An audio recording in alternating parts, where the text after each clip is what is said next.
like Tobey Maguire has become like nerd culture's JFK Jr. We're all just sitting around staring at a computer. He's coming back! He's coming back! I swear it! Oh, if you don't mind, then I really don't care. There's a symbiote growing in my silly old hair. Oh yeah, look like Tobey Maguire. Only desire to keep my homies inspired. Friendly neighborhood who? Friendly neighborhood who? Yeah. Put some respect on Seabiscuit. Damn. That goes back to what, great, right? But that goes back to what I just said. Like, you know, is Tom's Peter had to learn that lesson about loss, and because he never experienced that, he kind of had it easy throughout this whole thing. While Tobey had to go through everything, even not only with losing Uncle Ben too. He lost his best friend. Yeah. That's what he said to Andrew too. It's like, my best friend died in my arms, and like we all knew what he was talking about with that too. Added to the fact that his girl pretty much did him dirty. Kristen Dunst, you a bitch. Whoa, yeah. Come on.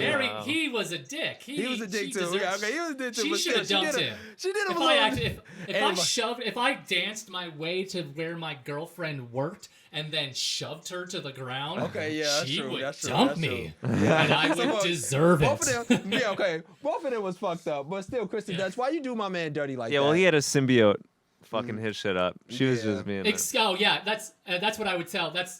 I would love for anyone to use that as an excuse in a relationship. Why did you do this? Oh, baby, I woke up and I had a black suit on, and I've felt so crazy ever since. Yeah. Okay, I just felt so strong. Did you get rid of the goo? I just felt so strong and cool, baby.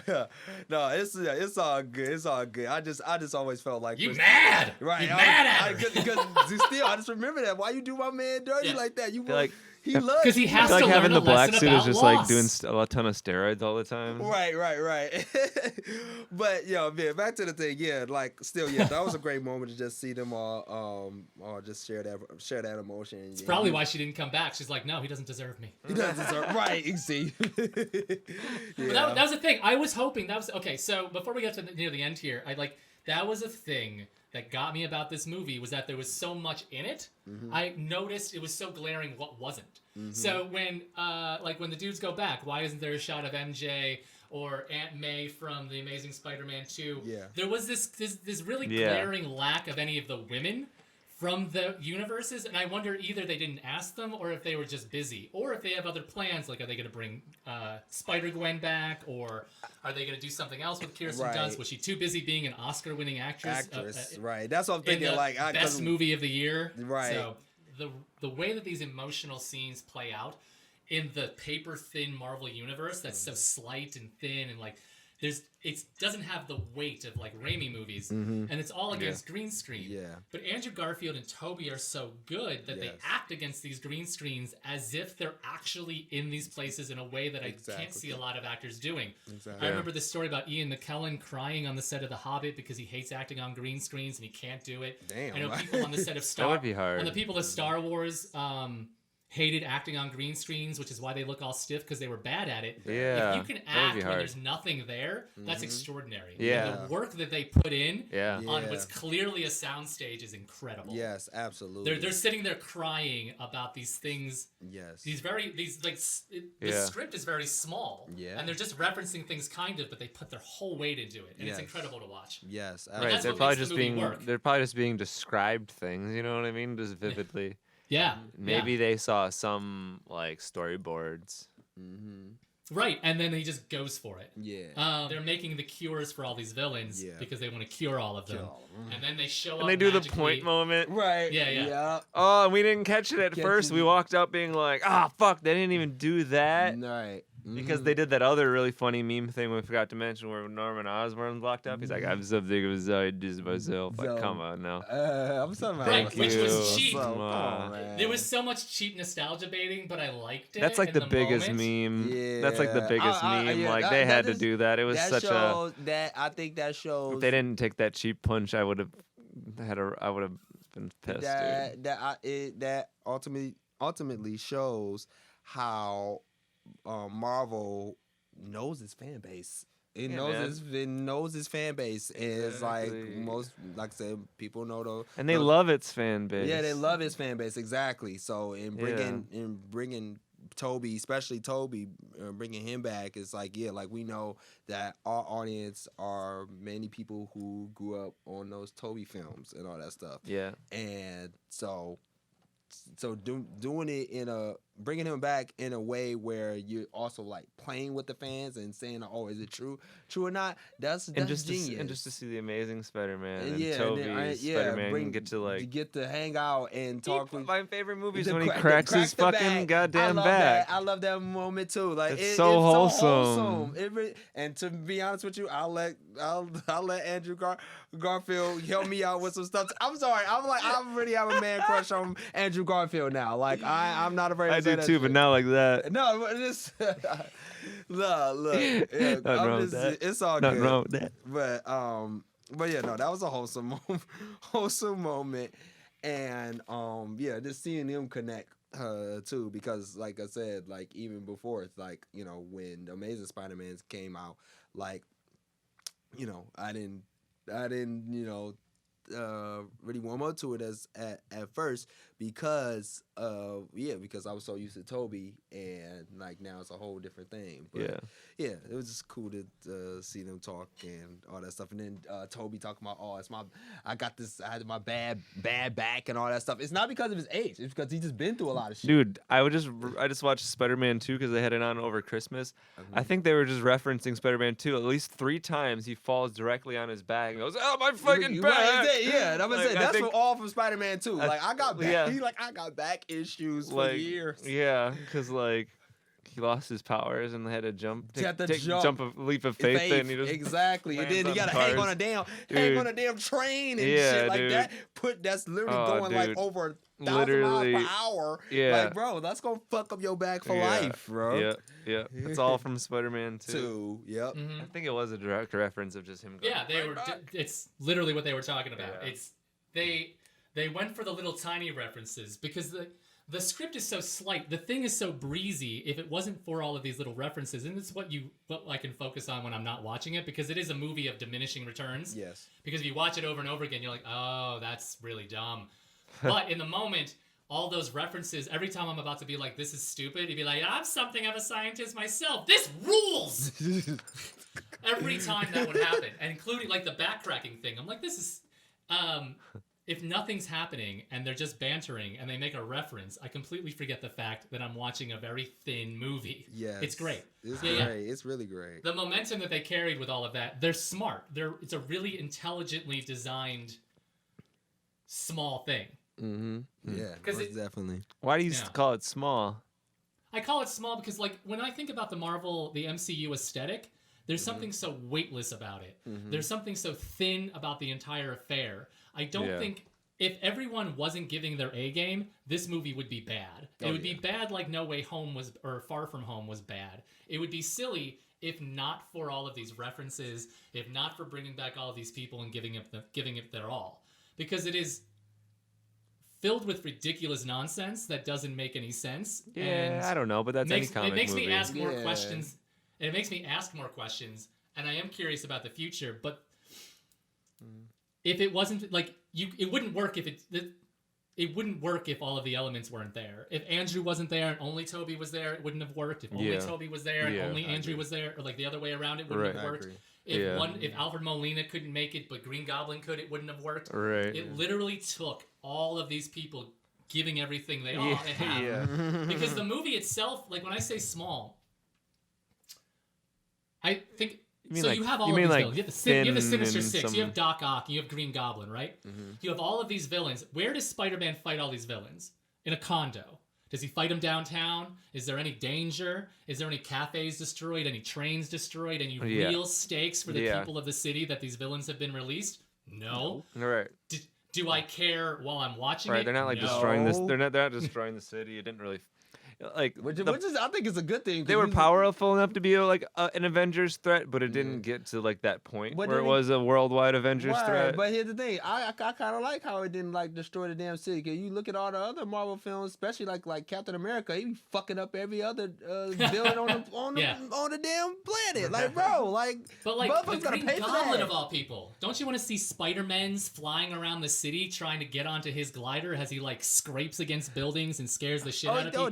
Flies definitely. through office buildings. Dr. Octopus slamming into buildings, grabbing people. Definitely, I want to see that. Dragging Peter through a building, throwing him through another one. Peter going through another train thing, and so you can experience what Tobey had to deal with. You're right. Every fight was very, very contained. Yeah. It's like there was the bridge, there was the condo, there was the statue. Right. That was it. There's it. no like. Yep. It wasn't. Yeah, you're right. It was. Yeah. I guess. Because it wasn't about that. It was literally about Peter Parker. Yes. Learning a lesson and moving forward. And I think it's so interesting. It felt like a very like an independent And the Statue of Liberty was dope. with and big it made stakes. sense. Mm-hmm. Yeah. The Statue of Liberty was fun, but it's why would they took them to a place where there'd be no casualties, no stakes, no one's in danger.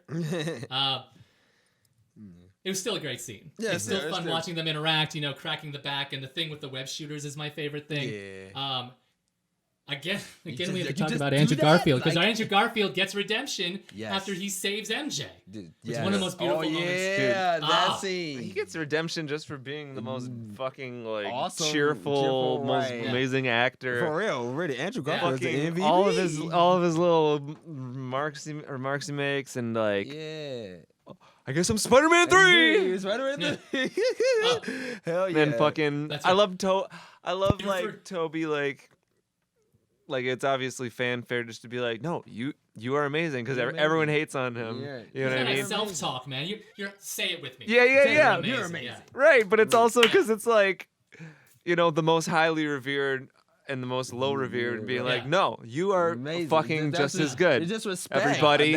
You know what I mean? Like, their respect factor was just beautiful. It really just brought them all to like the same level for me, damn near. Exactly. I mean, Tom still hasn't really proven himself Tom, fully yet. For real. He started to once I got to see him enact that revenge where he wanted to kill the Green Goblin. I'm like, all right, I'm starting to get interested in you. He also made a. I'm starting to get interested. Let's see where this goes now. Also, even in one part of the final battle, Tom Peter literally says like, "Hey, I was a part of the Avengers," and then obviously they don't know about that, but still, I think that little remark, was. Oh, that's great! What is that? Yeah, right. What did he say again? He said, "I was a part of the Avengers." Oh yeah. And then Tobey goes, "Yeah. Oh, that's great." Yeah. Is that a band? Exactly. Are you in a band? Are you a band? Right. Exactly. So that was funny that obviously they didn't know that, but that's Tom's Peter being a little arrogant a little bit by saying like, "Yo, yeah, I was a part of the Avengers. I did, and we did this and all that." Yeah, stuff. he was the only one who knew teamwork. You're right. Exactly. I'm like, they didn't know how to fight as a team. Yeah, Tom was the only one. Exactly, and I get that part. That was but still, cool. Like, you ain't special just because you was in the damn Avengers, bro. Like, he was a pawn in the Avengers too. He doesn't quite mention that. He was cannon fodder. Know your role. You were disappeared for 5 of those Right, years. exactly. Know your role, my guy. Like The Rock said. Goddamn. I can't believe at no point did he mention to the old Spider-Man, I was dead for 5 years. Right. That's pretty big. Right. Yeah. Well, there's a lot of stuff they don't talk about that I feel like they could have been talked about. Like when Tobey was like, when I chased the man I thought killed my uncle. Yeah, by the way, the guy who did kill your uncle's like right here. Yeah. Right? He's right here. He's back. Yeah, that guy who saved you from the electro guy. Yeah. Electro guy, he right here. Yeah, that was him. He killed my uncle. Oh, and the larger on the rooftop. Yeah, when they first came to talk to him, Andrew kind of should have been like, "Oh, damn, I know what it's like to have the Green Goblin kill somebody that I love. Gwen, like, what the fuck? Like, why didn't he just be like, yeah, Green Goblin also killed my girlfriend. My fucking girlfriend. Yeah, both Electro and Green Goblin were there for that. Right. There's no reason not to mention that. Exactly. it's funny when you bring up the backtracking thing and the banter from them. This movie feels less like a movie that I'm supposed to get to know characters than it is the whole movie's a conversation about Spider-Man. Yes. Yeah. About the history of Spider-Man. Yeah. All these references are supposed generational. to make you connect the dots. Yeah. So it's like we're having a conversation about forgiving them for maybe messing some stuff up, giving redemption to some some and using especially for Andrew, forgiving Andrew, right. giving Andrew redemption. This is a straight up and then Andrew giving Tom Holland Garfield the opportunity appreciation to show. actually feel loss and actually learn something Exactly. through the conversation, through those interactions, And giving with Toby the chance to be the wise one who can give all this advice and guidance. Exactly. That. Oh yeah. Because he the OG. As a movie, that's what you the OG. You gotta do that. So, but I love how he did it in a very calm matter. He didn't, Toby didn't make it seem like, I'm the best, all that stuff. I love how they didn't even have to talk to each other. Exactly. And it's probably because they all have spider sense, and once they fought for a long enough time, because they only got the one fight, so they came into it kind of not knowing how. But once they got in sync, they would just look at each other, read each other's minds. Exactly. And then Toby would just hop in and just... Right. Yep. I got it. Right. He'll say, right. Yeah, go to that scene, by the end where Peter is beating the shit out of Green Goblin. Toby and Andrew look at each other. They just nod at each other, and they just know. Toby, go ahead and do that. Go handle that. Go handle that. Right. Wasn't Toby the one who caught the cure for Sandman? Isn't he the one who ended up beating Sandman with the thing? Right. He was the one being choked by Sandman. Yes. Why didn't he be like, this is for Uncle Ben, or hey, remember when you killed my uncle? He already forgave him. He forgave him, but he's he's interacting with him again. Yeah. Hey, dude, haven't seen you in a while. Remember when you killed my uncle? Yeah, right. But Toby's not. Yeah, Toby's too pure. Yeah. Sure. Yeah. But a little bit of something. Yeah, you're right.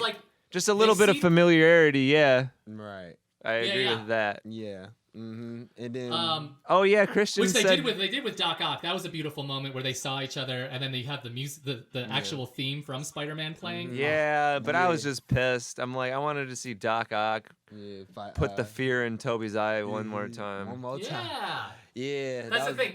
A movie like this is so big and it gives us so much. All we think about is kind of an illusion. Before, when you watched a movie like Spider-Man, the original ones, you'd be like, I'll take what I can get. If they give us more, yay, and I can speculate. Right. Now they give me so much, I'm like, but where was this? Where was this? Right. I know you could do this, but why can't you do that? Why didn't you do this? Give me more. You're making me greedy, Marvel. Yeah. Right, you for real. And that goes into what I told Reno about this earlier too. So we got Doc Ock. We got Green Goblin. We got Sandman. We got Electro. We got Lizard. I wanted to see Topher Grace. I wanted to see Topher Grace's Venom in this movie. Why? Said nobody ever. We're not gonna act like Topher Grace didn't exist in this shit. I like Topher. First of all, I'm just a Topher Grace fan in general because I love that 70s show. But, I guess he feels a little excluded because it's like everyone else but him. Exactly. That's what I'm saying. Yeah. It's like you got everybody else back except for him. What if they bring him back for the black goo? What if the black goo? So, okay, for people listening at the end, if you haven't seen it, there's a post-credit scene with Venom where he gets caught up on the entire Avengers thing, and then he disappears again but leaves behind black goo. Mm-hmm. So, what if they bring back Topher Grace as somebody who works in the J. Jonah Jameson's podcast, and then he gets the black goo because J. Jonah Jameson keeps chasing after Spider-Man. Oh my God! Make fucking Eric Foreman the MCU Venom again? Fuck that. No, I think that would be. That would be cool. Fuck out of here, dude. Man. Hell no. Nah. Come on, that would be cool. I just wanted to see Topher Grace up in there. I guess he could have showed up because it's just like. Because they could have given him a makeover too, kind of like like they gave they could have given him a makeover and said the same thing that they said with Electro. Right, exactly. Like do him right, but then he would have had to put on some muscle weight, bro. He had to put no muscle. You ain't no shit about fucking Venom, bro. Tom Hardy is not. You gotta get on your Venom comics, bro. Venom's fucking muscle man. Tom Hardy isn't muscular. Tom Hardy's 5'6". Right. Well, I mean, I mean, like Tom Hardy could be more ripped, but at least he kind of like is good at faking it. Eric Foreman can't fake that shit, dude. He's you like, don't need to fake. he's Just, Tom Hardy he's does pencil have a thin. Wolverine body. yeah, he got the Wolverine type At least body. he's got that going for him. He does, but like, come on, dude. Topher Like Grace Eric, ain't got it, hey. Topher Grace is a skeleton, dude. Hey, I'm a skeleton too. I'm Me fighting too. for all. Right, you Me skeleton. too. But I wouldn't be. I'm not gonna be casted for fucking Eddie Brock unless I put on some muscle, dude. Nah, Fuck that. I want to just use special effects and go along with the show. I just want to see. I mean, yeah, I would have. Topher. It did feel like, oh, why are we like only leaving one out? One out. That's what I'm saying. It just felt like one person was just straight up missing. And with one more, we could have called it a Sinister Six. See, there you. But I'm Again. really upset that like Dr. Octopus really didn't get to fight much at all. Yeah, see, there you go. So it's. I want to see Andrew fight him. We got Right. so much, you wanted more. Right. So See, much. that's what so he, much. like say. That's what he just It's said. like Yeah. after you're happy about I could seeing go on everybody, forever, yeah. but I think that's a pretty basic want because that was like the main thing in the fucking trailer that I felt that was promised. You know what I mean? Uh-huh. The one thing that I felt like, yeah, I'm gonna get that. Like there was, you know what I mean? Like some of it was I just wanted like so much more of everything, dude. Yes. I literally I wanted so much more of much everything, more. but I felt I'm more pissed about that specifically because I almost felt like that specific particular thing I was guaranteed. That's how I But felt. you did get what you were promised in the trailer, which was a fight on the bridge. On the Yeah. bridge. Yeah. But with Tom Holland's Spider. Yeah. So I thought I I thought didn't- at the yeah. end. I thought finally at the end that they were finally going to team up everyone. Yeah, like Yeah, I wanted to see it like segmented, in an interesting way, Right. and then really 6 against 3 in the end. Like, yeah. So let's cover what the that's ending what right I now. wanted. Before I have a question for you. So